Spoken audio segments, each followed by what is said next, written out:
Natira Banachari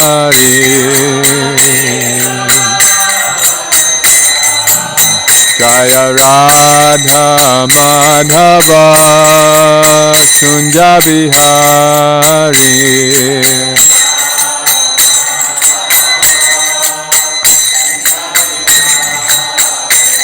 Jaya Radha Madhava Kunja Bihari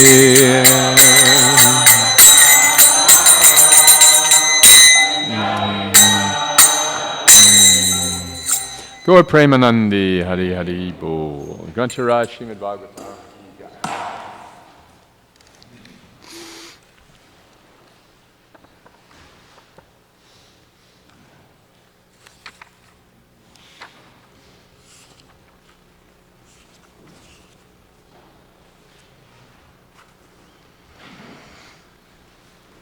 Om Namo Bhagavate Vasudevaya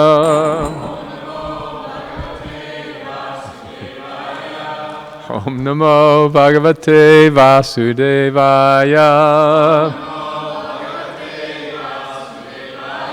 Om Namo Bhagavate Vasudevaya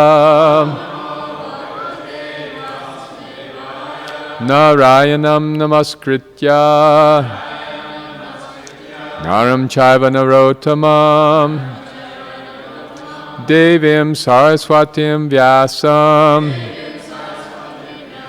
Tato Jayam Yidirayed Nasta Prayeshu Abhadreshu Nityam Bhagavata Sevaya Bhagavati Utama Shloke Bhaktir Bhavati Naishtiki. We are reading this morning from Srimad Bhagavatam, Canto 7, Chapter 2, Text 58. Right? Shri Hiranyakashipur Uvacha. A funny way to start a sloka, isn't it?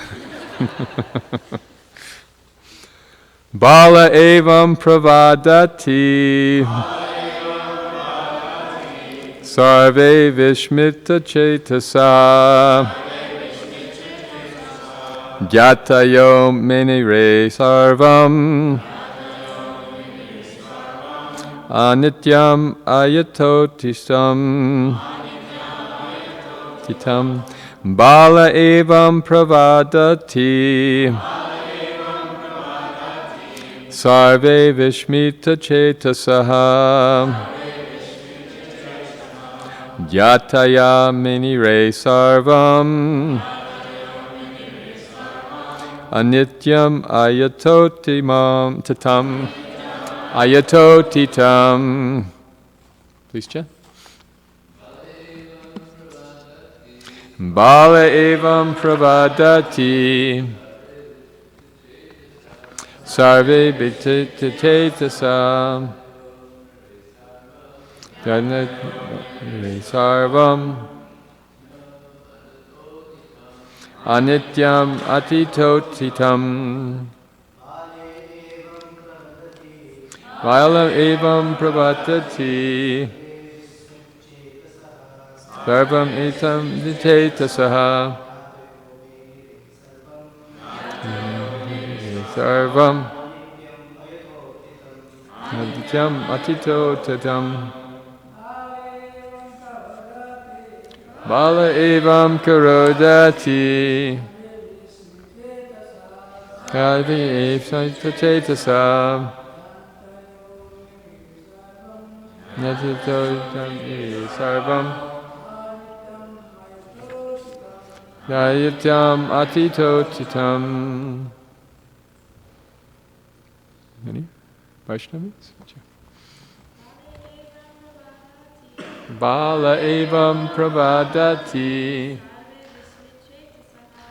Sarve chetasam Jatayo menire sarvam Anityam ayatotitam Bala eva pravatati. Sarve vishmitate tasa. Yataya minire sarvam. Anityam ayatotitam. Anyone else? So Sri Hiranyakashipu said, Bale, Yamaraj in the form of a boy,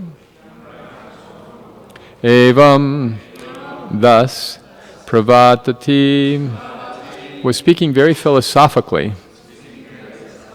Sarve, all, Vishmita, struck with wonder. Chetasaha, their hearts. Gyataya, the relatives. Menire, they thought. Sarvam, everything material. Anityam, temporary. Ayata utitam, arisen from temporary phenomena. Translation and purport by Srila Prabhupada. Hiranyakashipu said, while Yamaraj, in the form of a small boy, was instructing all the relatives surrounding the dead body of Suyagya, everyone was struck with wonder by his philosophical words.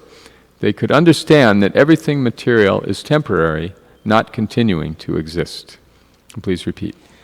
Hiranyakashipu said, while Yamaraj, in the form of a small boy, was instructing all the relatives surrounding the dead body of Suyagya, everyone was struck with wonder by his philosophical words.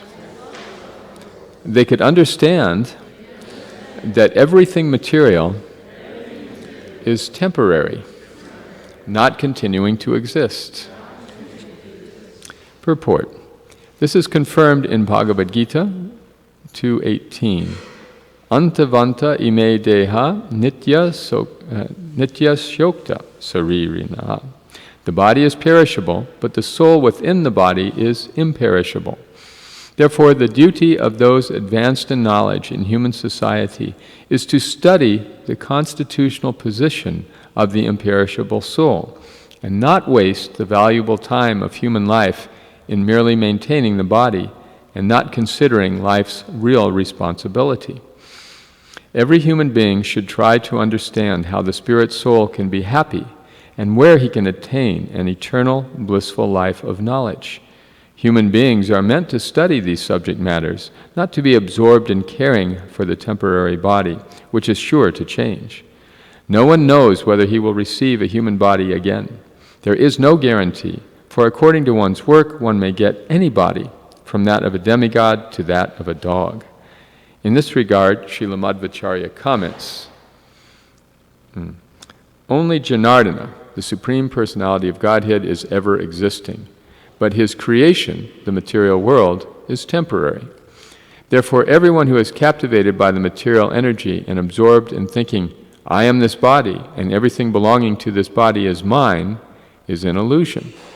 One should think only of being eternally a part of Janardana, and one's endeavor in this material world, especially in this human form of life, should be to attain the association of Janardana by going back home, back to Godhead. Again, Hiranyakashipu said, while Yamaraj, in the form of a small boy, was instructing all the relatives surrounding the dead body of Suyagya, everyone was struck with wonder by his philosophical words. They could understand that everything material is temporary, not continuing to exist. Srila Prabhupada Ki Jai. Now, can anyone say why Yamaraj, this ferocious, fearsome Lord of Death, would address the queens and relatives of the dead king in this story that Hiranyakashipu is relating, in the guise of a small boy?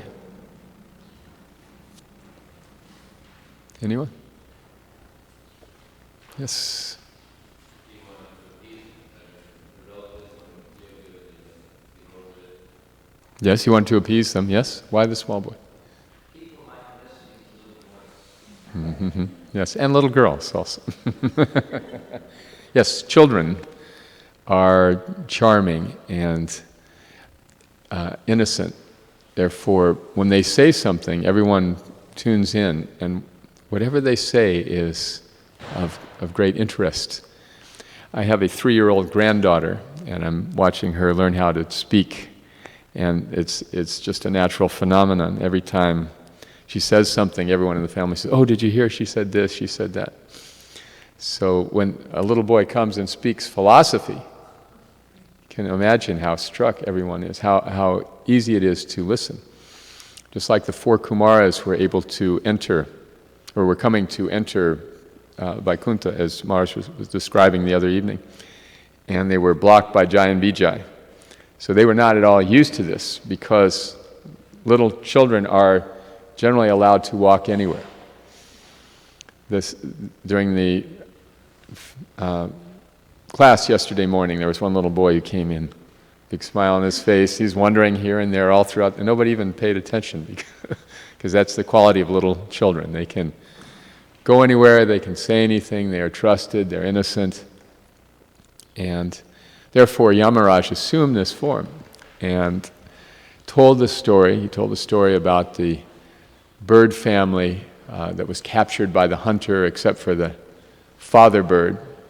And the father bird was lamenting piteously, seeing his relatives all trapped in the net. And as he was standing there, the hunter came from behind and shot him with an arrow too. So not a very childlike story, not something he read in Dr. Seuss,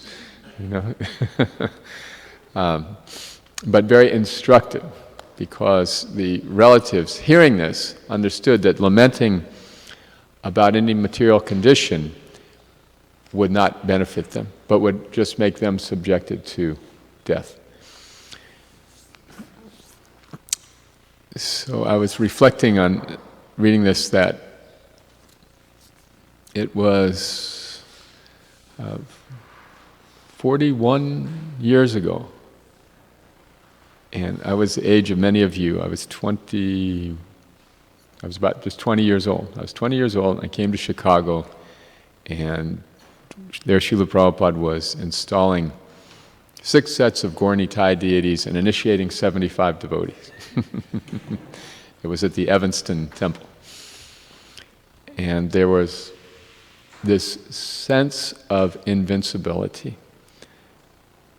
I and my associates thought Krishna consciousness is going to take over America 3 years, 5 years maximum.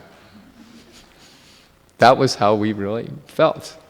It was so obvious to us, such a better way of life, such a better philosophy, that it was only a matter of a short time till everyone would just awaken and discover, oh, what have we been doing? So it didn't quite work out that way. And here we are, I'm here a lifetime later, seeing how our movement is still just gaining a little bit of traction.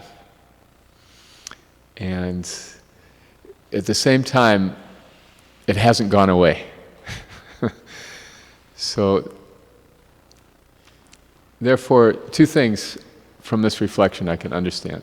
That the body and this life are full of illusions, even in Krishna consciousness, because our perspective is so tiny and our ability to understand is so meager.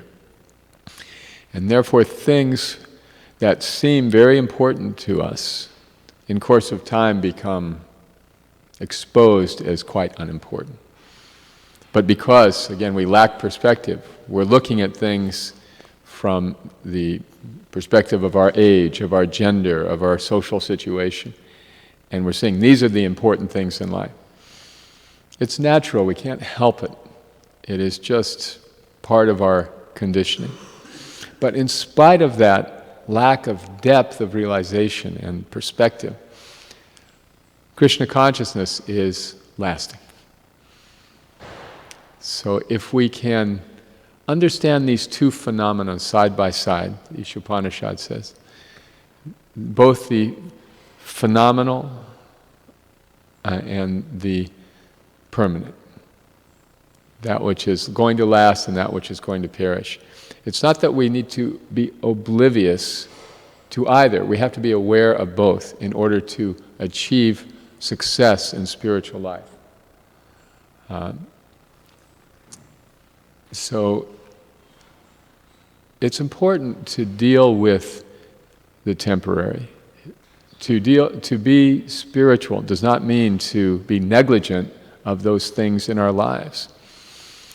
Those things are pressing us. They are our duty. And yet, often people mistake, young devotees, I have observed, I'm getting to spiritual life now, all of this material stuff is just such a drag. But this was not the attitude that Arjuna was encouraged to take by Lord Krishna, was it? His whole point in teaching him philosophy was what? To get him to do what? To fight, yeah. Have you read Bhagavad Gita? Yeah, this is the whole point. He's just exhorting him to fight. And he's using the philosophy as a foundation for getting him to the point of enthusiasm for doing his duty. And his duty, by any estimation, was material. What was the one thing that made it spiritual? Because Krishna wanted him to do it. Exactly. So, in the course of dealing with our phenomenal life, that is the life that is full of decisions and emotions and all kinds of disruptions, it's incumbent on us to accept that as our Kurukshetra. That is our field of activities. That is our offering for Krishna. Therefore, it's very important. And at the same time, it's very unimportant because it's going to change. So, what this means practically in spiritual life, if we can come to the point of being able to weigh all the considerations, make the best decision we can, and leave the results to Krishna, then we can retain some sanity in this life. If we fret over decisions and we think they're so important that they consume us day after day, month after month, year after year, we're missing the point. Because either any decision we make is going to be obliterated in the course of time. As one devotee asked a very interesting question the other day, and may I present it to you? How many of you can tell me the names of your great-great-grandparents? Can anyone tell me the name of their great-great-grandparents? Oh, all right, an exceptional man. How about their parents? Okay, so you get one extra generation. The rest of us are going to be forgotten within 3 generations. Right? Our whole existence will practically be unknown to anybody. Maybe you'll be able to Google us. We might exist as a few pixels somewhere. But maybe not. But even if we do, who's going to care? You see? So why do we think these decisions of our life are just so profound and so crucial? It's because our perspective is very tiny.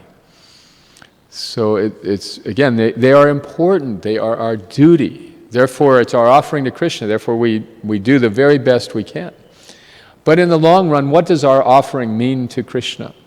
What did Krishna tell Arjuna in the 11th chapter of the Gita, after showing him his ferocious universal form? Well, a little bit before that. After Arjuna asked him, "Who are you?" Yes, Kalos me time I am, and I'm running everything. And except for you and your brothers, everyone you see is going to be killed. So therefore, just stand and fight and be my tool. So everything is already decided by Krishna. Of course, Krishna is not obliged to any pattern or any karma, therefore he can always change his mind at any time. But everything is already decided by Krishna. Therefore, what is the actual importance of our decision? If Arjuna decided not to fight, would there have been a different outcome? No. Krishna's whole purpose was to relieve the earth of this burden of excessive armies. So he was very cleverly pitting them against one another to kill each other off. That was happening by Krishna's arrangement, whether Arjuna wanted to participate or not. But it was his duty to fight. If he didn't fight, he would have been subject to humiliation. He would have ended up fighting anyway because his nature is to fight. So many reasons Krishna gave him just to do his duty. So he explained everything. And then he said, the most beautiful verse, this is one gentleman told me, this is my favorite verse in Bhagavad Gita. I said, what's that? He said, where Krishna says, now do whatever you want to do.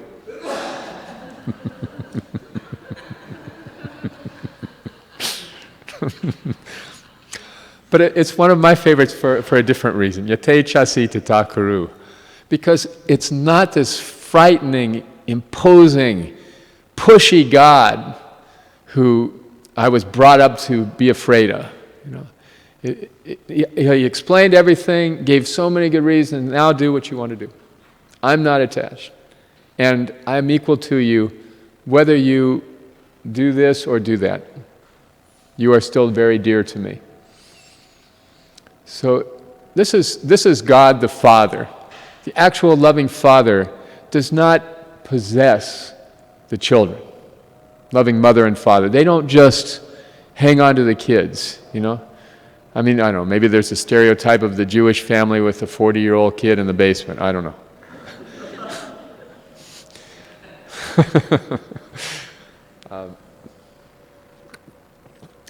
They want to raise, psychologically healthy parents want to raise independent, thoughtful, responsible children who will be able to function in this world on their own. Right? That is good parenting.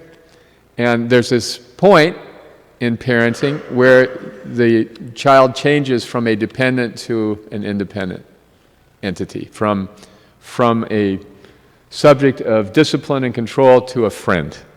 And this is rather a difficult transition for parents. Just one of the many joys of parenthood. After you give all of this blood and sweat to raise them, and then you got to see them walk out. And if you've raised them to be responsible, capable people, that's actually your success. So, yate chasi tata kuru. Krishna has instructed Arjuna to make a responsible decision under no duress from him. Because that's the only way that a person can actually be responsible and independent. So this is the mature stage of spiritual life, where we can make decisions with the purpose of pleasing Krishna and without undue drama associated with them, because we know that ultimately everything is in Krishna's hands. Once some devotees in Chicago, the temple president, Sri Govinda Prabhu, wrote a letter to Srila Prabhupada, and there was a court case going on with the airport. The airport, of course, was a very big outlet for book distribution in those days, and so much so that Prabhupada asked one disciple to go and ask the manager to rename it Oh Hare Krishna Airport. And so the legal case was complex. The issues were manifold. He asked Prabhupada, so should we do this or this? Prabhupada's response, my advice is that you depend on Krishna. He didn't get into the details. So, in our spiritual lives, there are always decisions we face. And if either decision is going to be done for pleasing Krishna, is there really a wrong one? Am I going to get married or stay single? Well, is there really a wrong decision? Well, if the purpose is pleasing Krishna, there is no wrong decision in that, only consequences. We just have to accept the consequences of either decision. Should I serve here or serve there? Should I be in the Pujari room or Sankirtan? Should I wear this or that? Well, if our purpose is pleasing Krishna, samsiddhir haritoshnam, that's the value, the gauge by which we can evaluate any decision. So there are no right or wrong decisions, only consequences. Therefore, to get a little more perspective, we should try to understand, try to figure out what consequences do we want. What results do we want to end up with? What is really important to us? What will make us the happiest and help us sustain our spiritual life? If we make a bunch of bad decisions, the result may be they will interfere with our Krishna consciousness. For example, if our real inclination is to be a pujari, but we think it'll be more pleasing to Krishna to distribute books, so we go and do books, but we hate it, but we force ourselves to do it till we get to a point where I don't even want to be in this movement. I mean, what is the value of that, right? So Arjuna was pressed by Krishna to understand his nature, and that is our responsibility also. This is where the spiritual master helps us, gives us objective counsel. What is our actual nature? The devotee was pointing out the other day that every living entity is unique because Krishna has limitless, unique ways to enjoy.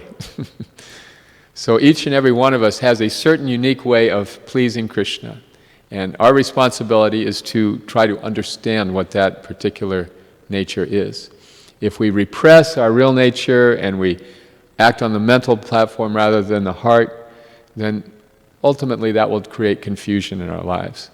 So Krishna describes the platform of knowledge, of success in spiritual life, of always being aware of the importance of the quest for the truth, of being satisfied with a simple residence with family and husband and wife, of being inclined to and able to be by yourself, to be in solitude and be satisfied. These are symptoms of a successful life. And if in our old age we can end up content, then we're successful. So what is it that's going to make it possible for us to be satisfied, to look back on our life and say, I am so grateful and happy and pleased with my life?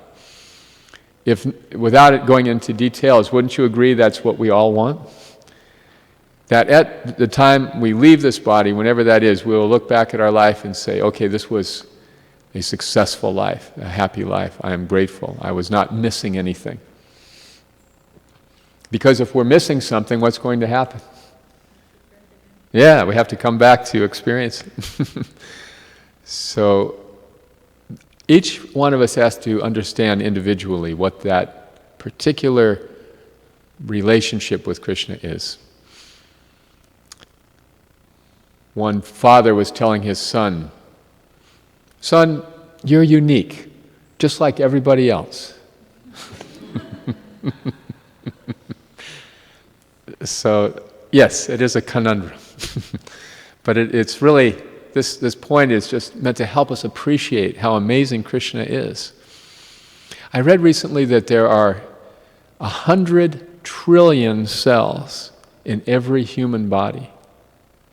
100 trillion, which is, 10,000 times the population of the earth in every human body. And only 10% of those cells are actually human cells. 10 trillion human cells. There are 90 trillion guests. Now, what are the symptoms of the presence of a living entity? There's 6. If the living entity is present in matter, then 6 things happen. There's birth, growth, duration of life, passing of byproducts, dwindling, and death. So, with this understanding, we can see that all 100 trillion cells in our bodies are unique living entities. And we're the top dog out of all of them. You thought you were alone in there. So just imagine how, and human beings constitute just a modest portion of a very modest portion of all the living things on Earth. So, and Earth is one insignificant planet in one tiny solar system, even by scientific calculations, one remote corner of one galaxy out of billions of galaxies, is it, in this universe? Anyway, it's just unfathomable how many relationships Krishna has. And he maintains them so effortlessly that he's able to be busy playing his flute. He is not encumbered by any kind of responsibility.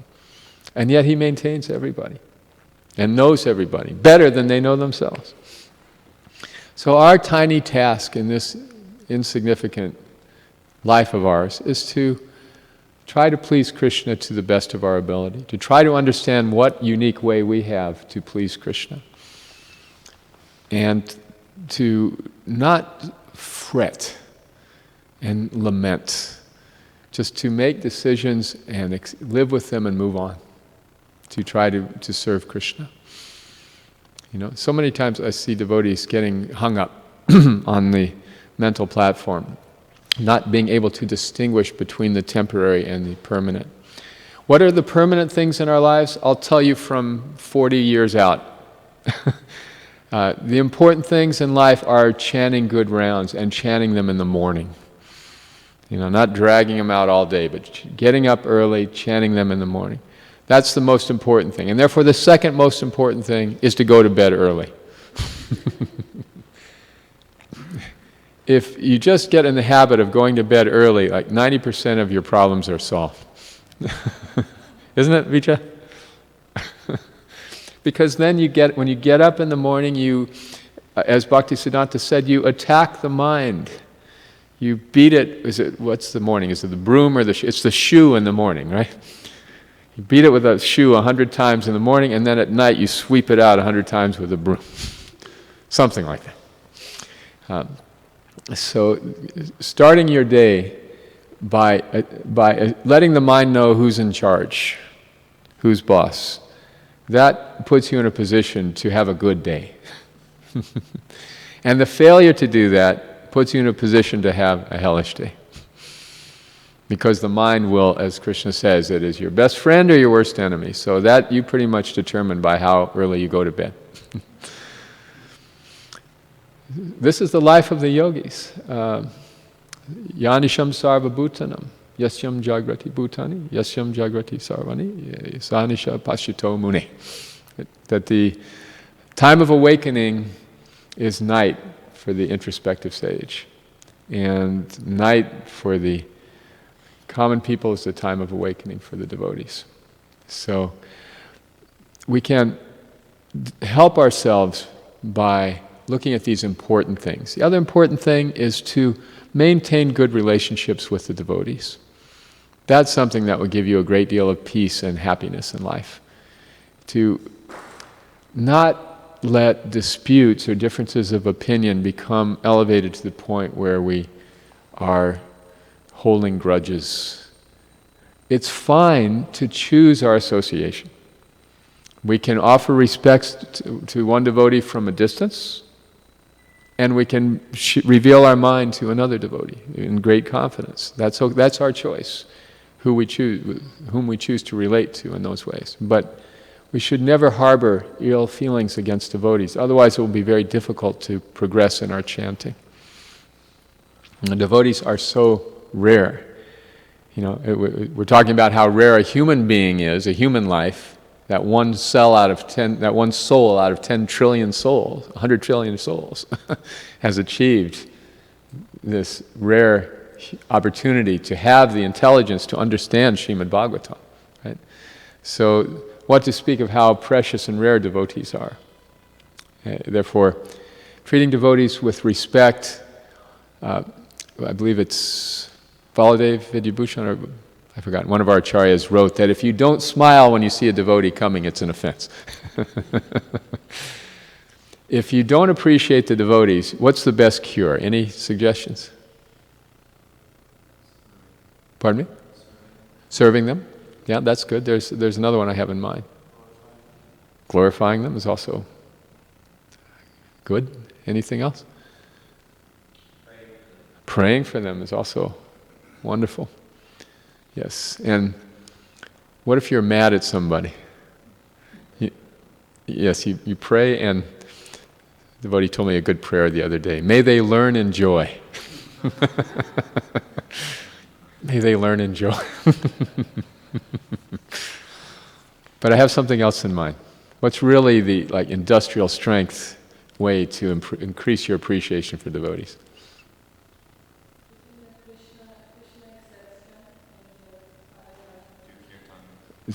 Yes, philosophical approach, yes, appreciate them. Do kirtan with them, that's also very good.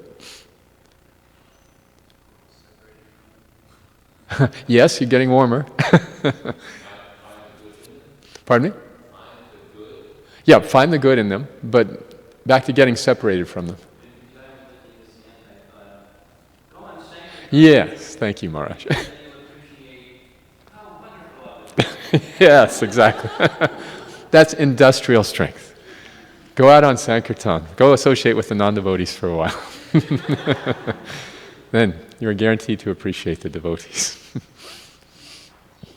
Mula Prakriti asked Srila Prabhupada, she was a very big book distributor, and she said, Prabhupada, when I go out to distribute books, I have to be very aggressive.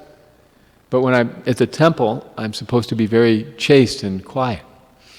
And Prabhupada said, yes, a lion on the prowl, a lamb at home. So this applies to gentlemen also. If we,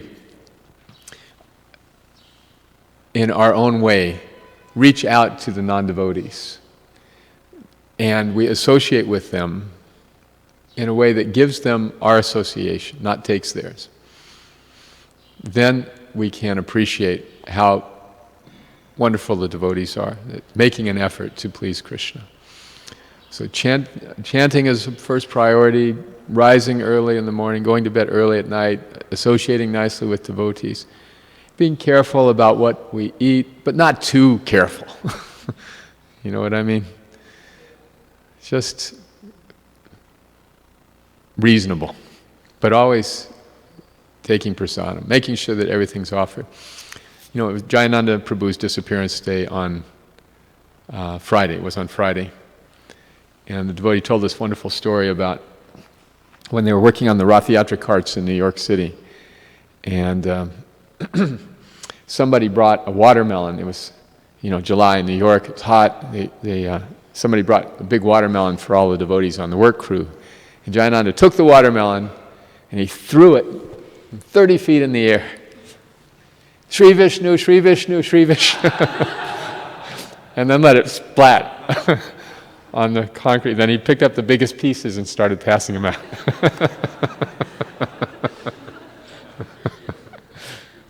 So be reasonable about prasad. What's that?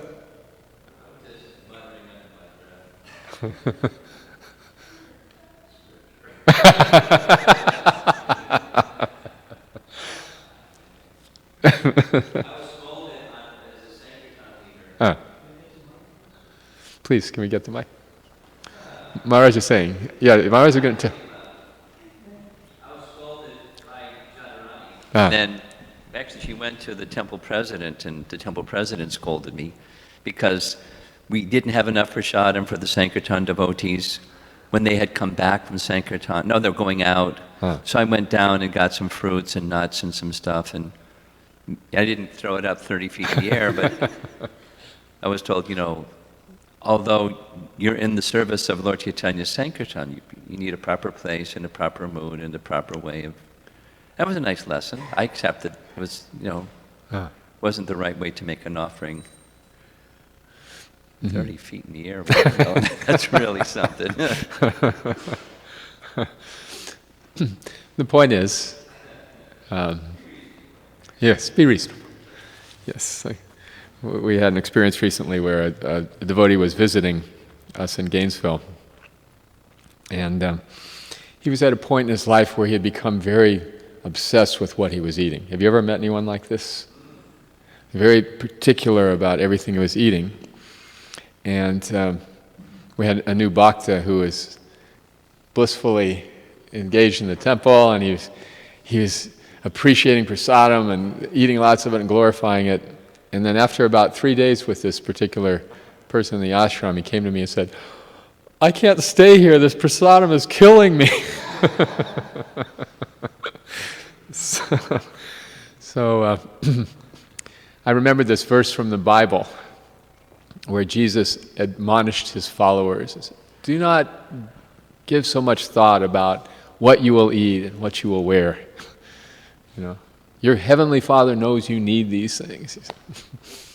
So the point is, whatever Krishna is sending, reasonably, that's how we're going to be, will be pleasing Krishna, just accepting what is available. Rupa Goswami says, "Yena tena prakarina." Here's a verse for you, Maharaj.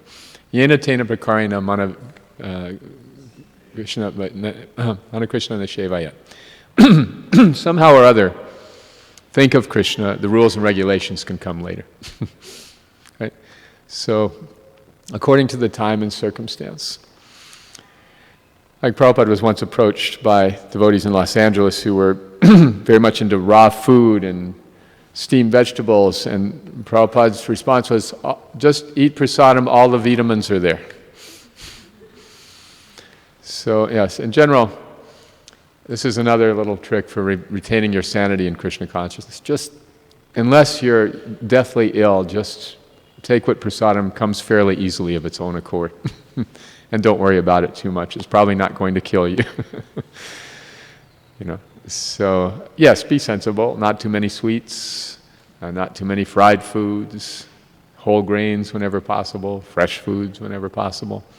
But in general, it's not going to kill you. And then just, because the important thing is not what we eat, it's what we do with the energy that comes from what we eat, right? And if that energy is directed towards Krishna's service, that's our success. So anyway, these are some things to help us practically differentiate between what is permanent and what is temporary. The details of devotional service are quite individual, and people will come to their own level, and they have many different ways of pleasing Krishna. Years ago, there was a devotee in Detroit who did some amazing service. He was the temple president, and he had reached very influential young people who had made significant contributions to the temple. But then he personally was having some depression, and he was not doing well in his spiritual life. And when Srila Prabhupada came to visit, the devotees all said, "Prabhupada, he's not chanting, he's not coming to the program, and we need another temple president." And Prabhupada said, "No," he said, "he's done so much service." So Prabhupada did not just evaluate a person in a very linear way, which is our tendency in the West. So similarly, Krishna does not evaluate anyone in just what they're doing at this moment. Nor should we. We have to see people have a long trajectory in their spiritual life, in this lifetime and coming from many lifetimes. And it's not our responsibility to evaluate where they are, unless they have expressly asked us to do so. So we can relieve ourselves of a tremendous burden of not worrying about the spiritual lives of everyone else in the world. These are ways to survive in Krishna consciousness. And as I mentioned the other evening, it's 40 years. If we can stay 40 years in Krishna consciousness, there's a pretty good chance we're going to die in Krishna consciousness. And that's a successful life. Ante Narayana Smriti, to be able to remember Krishna at the end of life. So the more we fill up our days with Krishna conscious content, the more naturally we'll remember Krishna at the moment of death.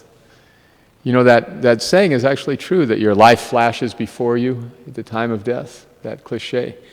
There's like a rerun of everything we've experienced. And that is how the soul goes into its next body, based on all those experiences and desires. The cumulative result of that takes us to our next destination. So if we just fill up the spiritual content of our lives every day with service to the devotees, with favorable association, with hearing and chanting, with meeting the needs of the physical being in a sensible way. This is a sane and happy life. This is a sustainable life also. This is a life, if people lived in a Krishna conscious way, the earth could support probably 100 billion people. As it is, there's going to be great shortages of water and resources probably in your lifetime, you young people. For me, I don't, it's not my problem. Yes. Therefore, I'm chanting my rounds.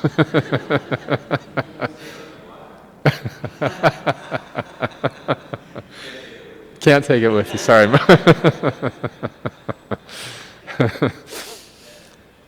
Right. So we have my point is we have a very important mission in sharing Krishna consciousness. It's not our sectarian religion versus somebody else's sectarian religion. It is literally a life and death issue for this world and for human society.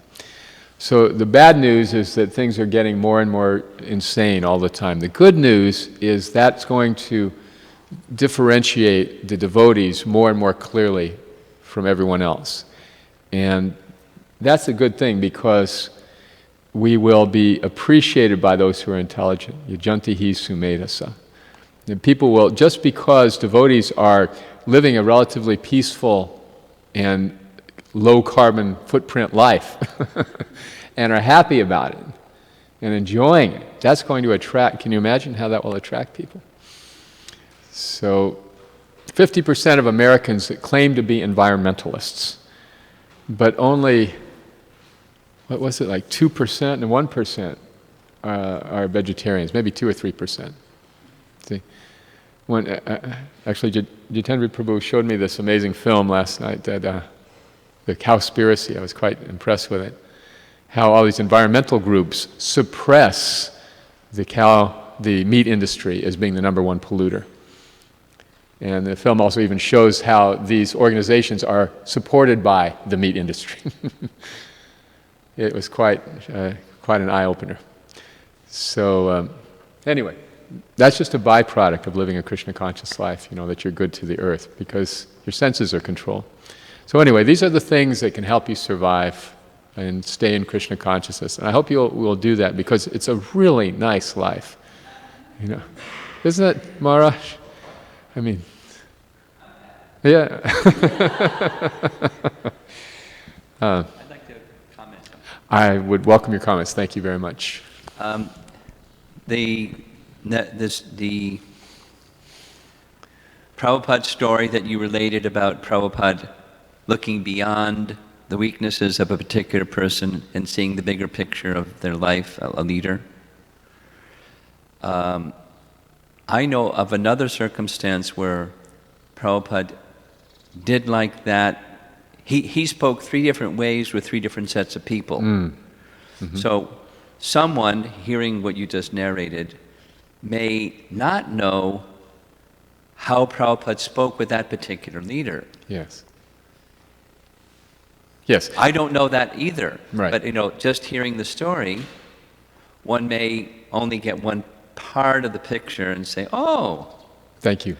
As with this leader, and he wasn't chanting, but he did a lot of service, and that was nice. And Prabhupada said, that's nice.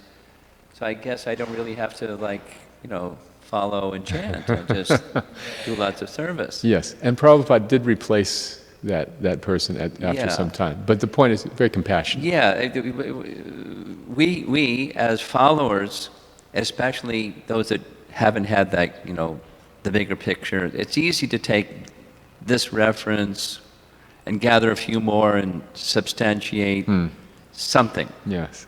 And then get another set of references and substantiate something the opposite. Mm-hmm. And, not understanding the big picture. I mean, it just fits in completely with what Radhanath Maharaj said, was speaking yesterday about compassion. Prabhupada was establishing a society where the authority structure was something he wanted the followers to support, and then he dealt with the leaders in his own way without disturbing this, the importance of the principle of following that structure which Prabhupada put in place and wanted to exist beyond his lifetime. Just a comment. A very good point. Yes, we should not expect that we can be slack, but we'll get the mercy. This is one of the symptoms of Kali Yuga, isn't it? Over-dependence on another's mercy. So, thank you, Maharaj, for giving that balance. And again, compassionate on others, strict on ourselves. That's actually the proper balance. Yes, Prabhu. Yes, yeah, Prabhu, very nice comment you told regarding when we see any devotee, we have to smile. Even if you don't smile, it's offense. It's a very nice point. I want to add something. Srila Prabhupada, he was giving some lecture I was hearing. He said, even one devotee who is in altar, he is doing some pujari work. Even at that time, anybody, some sannyasi or somebody visit, important person, even he can stop that worship and he can welcome or he can... Hare Krishna Maharaj, all glories, nice to see you. Then he can, welcome or, something he can do. Even he can stop the worshipping with that. He can stop the worship to welcome the devotee. Yeah, that's a very nice point. That's right, Prabhupada said that. Yes. So. And one more question. Thing is that in Chaitanya Charitamrita, it is mentioned that even those who are addicted with so many karmic activities, like for example, when Prataprudra, King Prataprudra, Lord Chaitanya didn't want to see his face. So similarly, devotee, they don't want to see even those who are materially engrossed. Means they are fully engrossed and do so many material activities. Then sometimes they avoid to see, they didn't speak. So how will you deal with those type of non-devotees, being a devotee? How do you deal with the non-devotee who is offensive or... No, who is morally, materially engaged. Suppose they are after money and women and those who are, You're talking about a devotee? Non-devotees. Non-devotee. So how can you... How to deal with them? Yes. And again, in the light of what Radhanath Maharaj was explaining yesterday, we need to be able to give care. We need to be able to show compassion. And that is our success as devotees. Pandita Samadarshina. That we can see everybody as spirit souls. That's our sign of our advancement in spiritual life. We may not see Krishna dancing and playing his flute, but if we can see others as spirit souls. And remember this mantra. If I were in their shoes, I'd probably be doing the same thing. See? Then we can see other people engaging in materialistic activities without condemning them, without hating them. Remember, Krishna loves them. In spite of their materialism, Krishna loves them. They're just banging their head on the brick wall. They're just going up the wrong alley. They're just misdirected, misguided. But if we look down on them, then we are also under the influence of the modes of nature. At the same time, we don't want to reveal our minds to them. We don't want to become too close. As Prabhupada said, what is the use if you go fishing and a big fish pulls you in the water? So, speaking and living within our realization is the answer to your question in a broad sense. If we are able to give association to materialistic people without becoming affected, that's our duty as followers of Chaitanya Mahaprabhu, as followers of Lord Nityananda. We give them the opportunity. But if we are not so advanced, then we will become infected then it's our duty to just stay very closely in the association of devotees. So we have to be honest with ourselves. We have to know ourselves. Okay, is that all right? So without hating anybody, without looking down on anybody, having compassion. This is the advanced devotee's position. Okay. Other comments? Yes, please. We have. Oh, how about? Go ahead, sir, and then we'll pass it on to you. Just geography. Hare Krishna. Thank you for your beautiful class. Thank you. At some point in the class, you were mentioning, I think, with coming to making some decisions. Yes. So you were mentioning to not be so much on the mental platform, but make the decisions, from the heart. And follow the heart. This comes up quite a lot with devotees. How to distinguish, the mental platform and the heart. Yes. And I've heard Srila Prabhupada mention that typically he would say that the thoughts are associated, with the mind, and the feelings are associated with the heart. So could you help me understand, or help us understand how to, make this distinction? Thank you. Yes, it needs to be a balance. The guru is meant to help us make intelligent decisions, objective decisions. One of my godbrothers once pointed out that our feelings, are the only reality we really know. We can't trust our senses, we can't trust our minds, but if we're feeling something, we know that's a real feeling, and that's a reality. What we have to understand is it may be a response to some illusion. Okay? So to simply cover up that feeling or wish it weren't there or pretend it's not there is not going to help anything, because it's a reality. So to deal with the reality, we need to be able to disclose our feelings to somebody that we trust. This honestly is what I'm feeling, even if it's a really ugly feeling that we don't like I'm feeling very envious of this person, I'm very angry at this person. And we know with our mind we shouldn't, but there it is. So what do? I once went through a trauma in my life and said to one of my advisors, "Oh, it's just Krishna's mercy." And he said, "You don't really believe that, do you?" And I said, "No, I don't." I do admit he was right. So, this acronym FEAR, F-E-A-R, false expectations appearing real. So when there's a negative emotion, most often it's a result of some kind of misinterpretation of the data around us. So therefore Rupa Goswami advises, Guyam Akyati Prichtati, to reveal our minds in confidence to some trusted person. If we don't have anyone in our lives that we trust that much, we have a problem. We will not be able to be successful in spiritual life. We need somebody who we admire, who we look up to, who we can disclose our mind to. And as it can be many shiksha gurus who can fill this role for us. So this way, then we understand our feelings and we get them in perspective. What I'm talking about is making a life decision that should not be done from the mental platform. What we think we should do, that's a bad basis. That doesn't mentally fit our conception of who we are. Therefore, we don't do something, even though we really want to.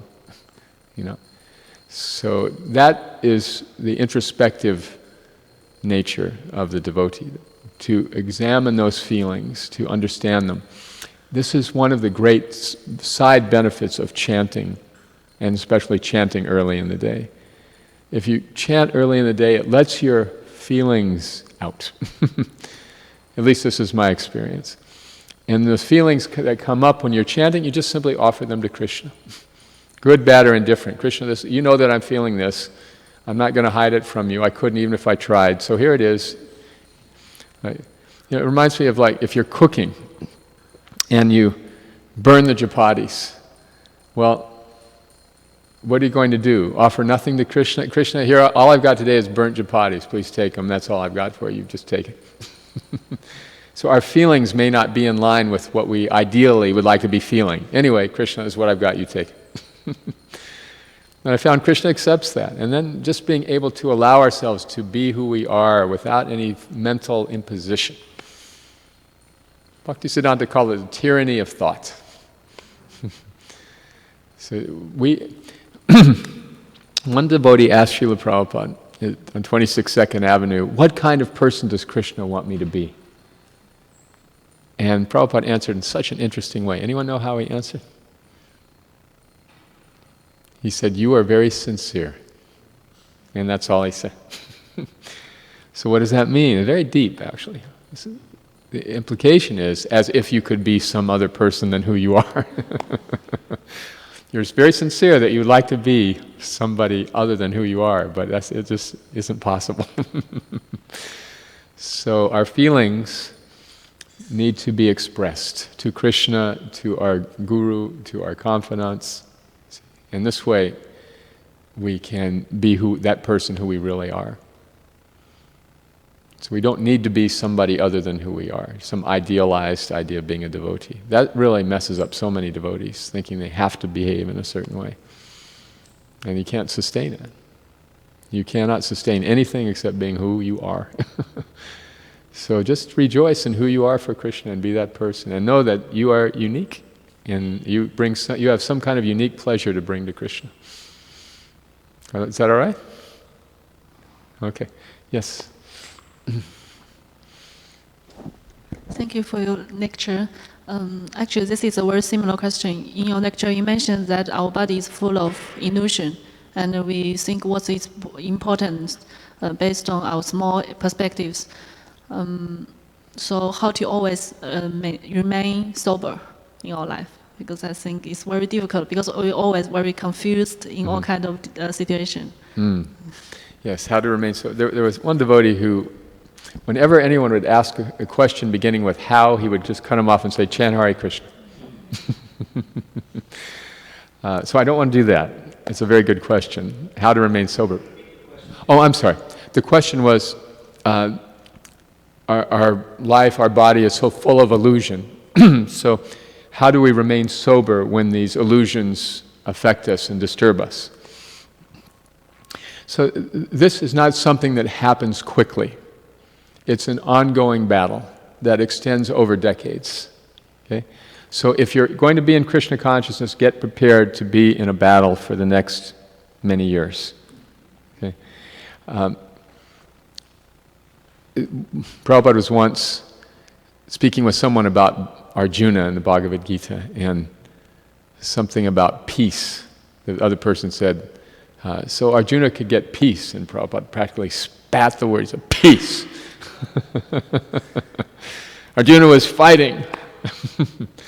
So it's a battle. It's declaring war on the illusory energy. That illusion is very long-standing and it's very deeply rooted. And really the only way to avoid being under its control is to act under the directions of someone who's not in illusion. So the simple basic things of chanting and following the regulative principles, well, that will guarantee your success. So remember, Rupa Goswami gives these things. Utsahan nischayat dhairya. So utsahan means what? Enthusiasm, right? Enthusiasm is generally associated with what mode? Passion, yeah. And then nischayat dhairya. Dhairya means what? Patience. So these things are contradictory. Patience is associated with what mode? Goodness, yes. So he says you have to be both in the mode of goodness and the mode of passion. Right? Enthusiastic and yet patient. So if we remember the suffering of our life without Krishna, that's a great incentive for remaining patient. Right? How miserable. One devotee was quoted in the newspaper, my life without Krishna was hell. Prabhupada was very proud of that statement. Very good. So that's why people who are coming to Krishna consciousness have very often a big advantage over people who are born in Krishna consciousness, at least in the short term. You can remember, oh yeah, my life, it was horrible without Krishna. So, enthusiasm and patience. Enthusiasm may come or go some days. It may be more easy to be enthusiastic than others. That's all right, as long as you're patient. Like there's this beautiful verse in the 14th chapter, one who does not become disturbed when the modes appear, nor lament for them when they disappear. See? So that's the life of the devotee. There's going to be comings and goings. And that doesn't just apply matta sparshas to konti. Not just the externals, the sparshas, the things we touch and feel, but internally also. Same things. There's going to be comings and goings. Some days we're going to be very blissful. Some days we're going to be very slow. It doesn't matter. Chant anyway. And the more we do that, the more the mind just capitulates. All right. See, we'll never find peace chasing as Prabhupada put it, eating the bananas of the mind. Bananas grow very rapidly and they produce lots of fruit. So the mind is always coming up, oh, you need this, oh, you need this, oh, you need that, oh, yeah. Okay, I hope that helps. All right. Any other comments or questions? Yes, how did you?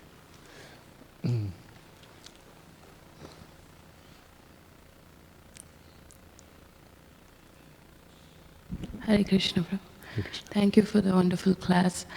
I had a question in relation to one of the things, the whole theme, and specifically what you said about, there is no right and wrong, but there are consequences to everything that we decide. Mm-hmm. So, that was very helpful for me, and one of the services I do here is I'm a counselor to a few devotees, and I come up with this situation many times where there is a devotee who's revealing their heart and confidence, and I'm hearing, and the training I've received is also just give them the principles. Don't necessarily say what they should do, or just give them the principles within which to consider what they want to do. So while doing that, many times I was in a conversation yesterday where this devotee was saying, well, I understand there is risk and there is, all the consequences, but from within me, I feel like Krishna is telling me this is what I need to do. Mm. And sitting here outside of their relationship with their super soul and Krishna, I'm outside of it in one sense, and I'm hearing that, but at the same time I know the history, I know the pattern, and I know. Mm-hmm. So what do we do in that situation? How do we know? Those are very dangerous words. This is what I feel Krishna wants me to do. We need to verify that feeling. Again, same thing with somebody who we trust, who knows us objectively. Ideally, our spiritual master, our Diksha Guru. If we are so fortunate to be able to have that conversation. And if not, if we don't have that access to our Diksha Guru, at least a Siksha Guru who we trust. So, here's what I'm feeling Krishna wants me to do, what is your opinion? We have to verify Guru, Shastra, and Sadhu.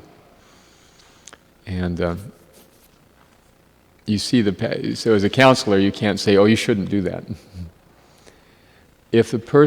But what we can do is encourage the person, well, do you have any other objective feedback on this? Have you asked anyone else's opinion? That way we remain neutral as counselors. Have you asked anyone else's opinion? What did such and such have to say? Oh, you haven't talked to them. How do you feel about talking to them? Well, okay, what are some of the things you see that are going to happen? What are some of the consequences that could happen from this decision? In mediation, dispute resolution, we learn what's called the Vatna. This is the worst alternative to a negotiated agreement. When parties are fighting, you let them yell at each other for a while, and then you separate them, and then you say, okay, well, it's called the chamber of horrors. So what's going to happen if you don't come to an agreement today? So, oh yeah, right. So you try to get them thinking about what could happen.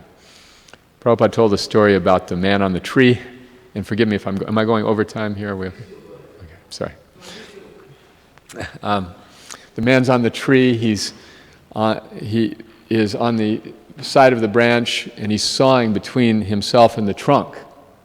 And he's sawing, and a man from down below comes, if you do that, you're going to fall. He said, go away, don't bother me, I know what I'm doing.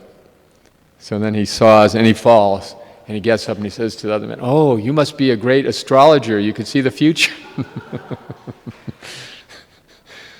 So Prabhupada gave that example. You can see other people can see the consequences very clearly. Sometimes it's hard for us to see.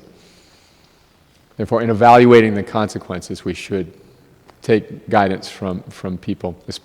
Ideally, if we don't have somebody in our life who we emulate, then we're going to have a very hard time with questions like this. We need to have somebody in our life who we consider a role model for where we want to go. I want to be like that person. If we don't have such a person, then we're in a very weak position, actually, for spiritual life.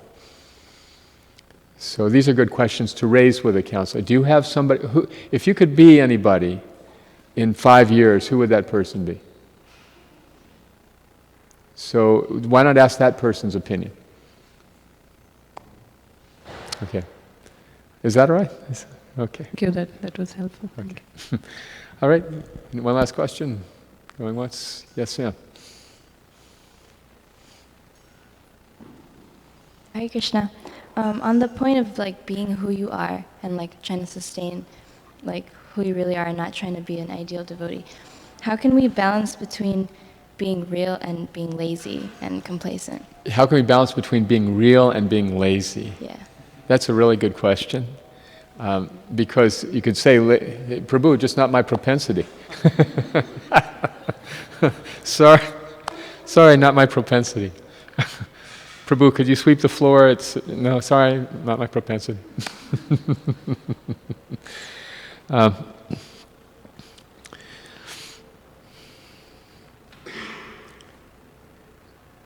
We want to be the best person we can be for Krishna.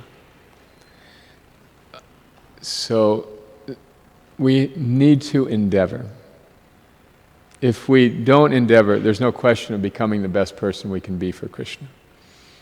The question is more how we endeavor. What is lazy? There's definitely some people who are less energetic than others. Have you noticed that, Nityananda Pran Prabhu? Thank you. I'm referring to you as a manager.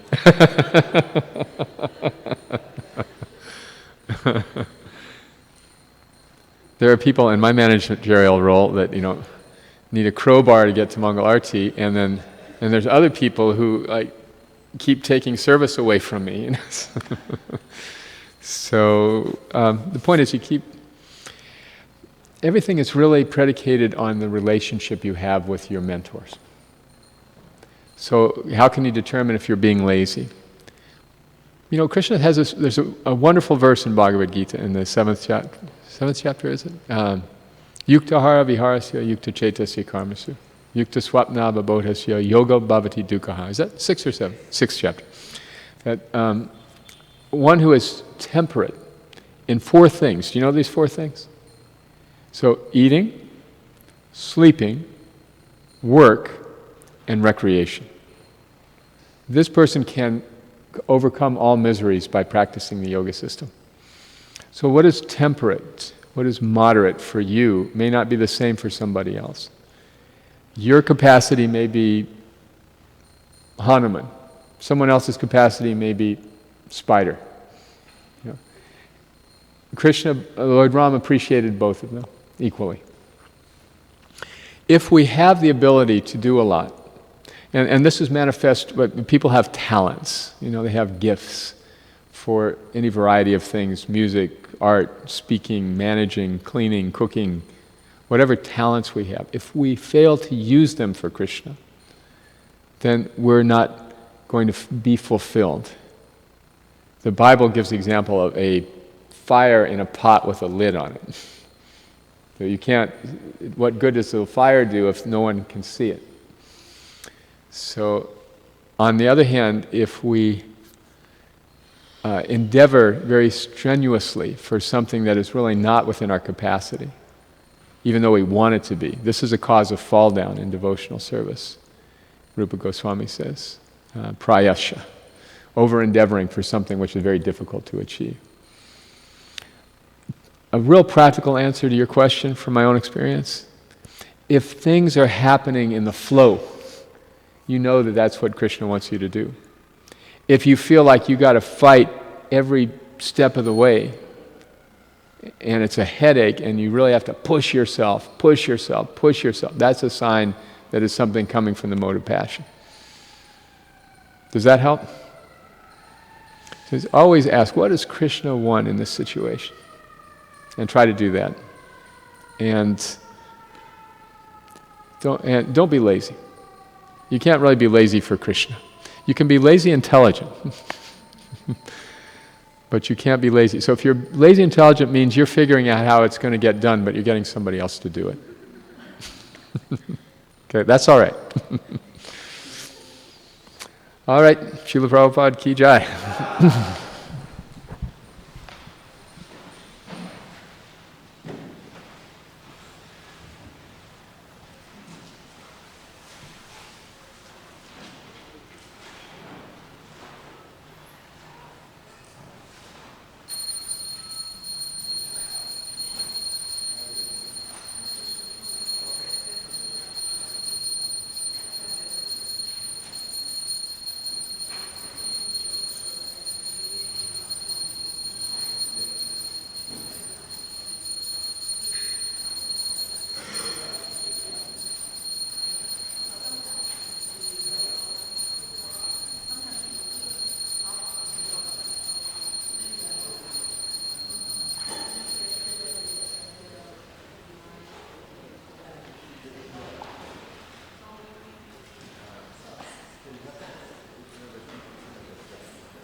down to the indoctrination room.